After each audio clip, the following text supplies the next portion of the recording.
Good day, everyone. Just hours ago, the Supreme Court released Bar Bulletin number 7, series of 2022, providing information regarding the examination venues and the opening of the venue selection module in your Bar Plus. Now, tingnan natin yung mga importanteng information na binigay ng Supreme Court para sa ating mga bar candidates. Okay, let's move on. First, the 2022 bar examination will be held in 14 local testing centers. Yun, sabi ng Supreme Court, may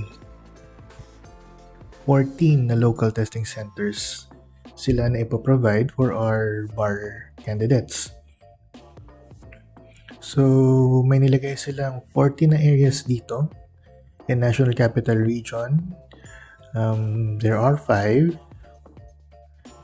local testing centers, one in Northern Manila, one in Southern Manila, one in Pasay City, one in Quezon City, and one in Taguig City.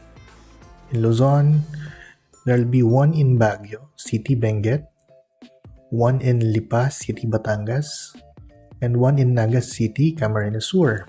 In the Visayas region, one local testing center will be provided for Northern Cebu City, another in Southern Cebu City, and one in Tacloban City, Leyte. In the Mindanao region, one will be provided in Cagayan de Oro City, one in Davao City, and one in Zamboanga City. So, kung makikita natin, 14 yung areas na binigay. One for every area in the said region. One.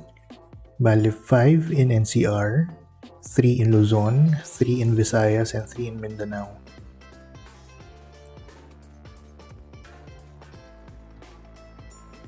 Second, unconditionally and conditionally approved bar candidates will receive 2 email notifications. Okay.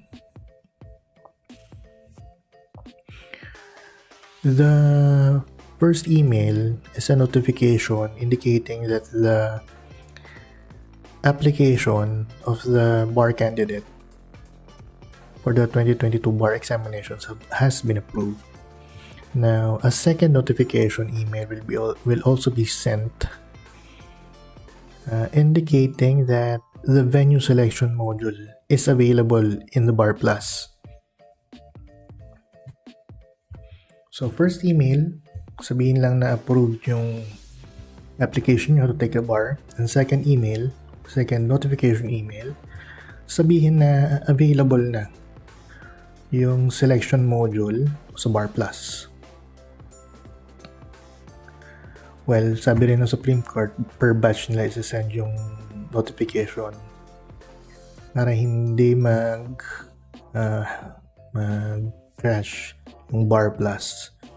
So, batch 1 the first notification will be sent on September 13, 2022. The second batch will be on September 15, 2022. And batch 3 will be on September 17, 2022. Yung second email naman, yung second notification email, lalabas na doon yung link or notice na available na yung selection module for the venue doon sa 3 batches. The bar bulletin says that sa batch 1, September 14 and 15, magiging available ang second notification. Sa batch 2, September 16 to 17, sa batch 3, 18 to 19. So, my experience nung pilian na ng venue anong time namin, medyo madugo siya kasi napakarami namin and the Bar Plus kept on crashing. Kasi daming nag-a-attempt na gumamit. Now, since 3 batches naman hinati na, so hopefully yung crashing of the Bar Plus hindi na mangyayari. Pero the trick is, anong oras we made sure na na maglalagin kami sa Bar Plus yung hindi siya peak hours, or yung we'll make sure na yung traffic doon sa site is mababa. Mga anong oras yun? Normally mga 3 o'clock na madaling araw, ganyan, or yan, mga 3 to 5 na madaling araw. Wala masyado. The Supreme Court naman gave enough time to select the venue. Nakaspread out naman siguro yung mga mag-access sa site sa mga araw na to. Ito yung isa sa mga important na information na binigay ng bar bulletin. Once the choose your exam venue button is clicked, the bar candidate has 15 minutes to finish the venue selection process. So take note, kasama rito yung pagsagot nyo ng COVID-19 vaccination status nyo. So you have 15 minutes to finish the selection process. Next. Ito pa. Kailangan maintindihan ng mga bar candidates na once a bar candidate submits his or her venue choice, the submission shall be final and irrevocable. So, sinabi na ng Supreme Court na nagiging strict sila dun sa magiging strict sila sa submission ng venue choice. Malamang dahil limited din yung slots. Requests for change of venue shall only be accommodated based on first, meritorious reasons, and second, availability of slots on the chosen venue. You have to send a request for change of venue sa OBC, indicating your reasons, and hopefully sana may slots pa kung sakali dun sa venue na paglilipatan nyo. Then after that, a confirmatory email of the selected exam venue will be sent to the bar candidate's Bar Plus registered email address. So abang-abang na lang sa email na darating confirming the selected bar venue.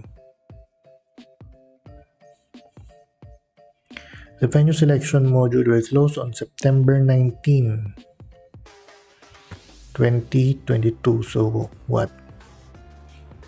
Now, hindi malinaw kung kasama dito yung request for change of exam venue. Pero, as much as possible, it is advised na you have to be careful with choosing with handling the Bar Plus application para hindi na kayo ma-hassle dun sa change of venue. You have to make sure na tama yung pinili nyo lugar. Failure to select a venue will constitute a waiver on the part of the bar candidate. So yan. It will be the Supreme Court that will assign the exam venue to you based on the remaining slots in any exam venue in the province or region nearest his or her address.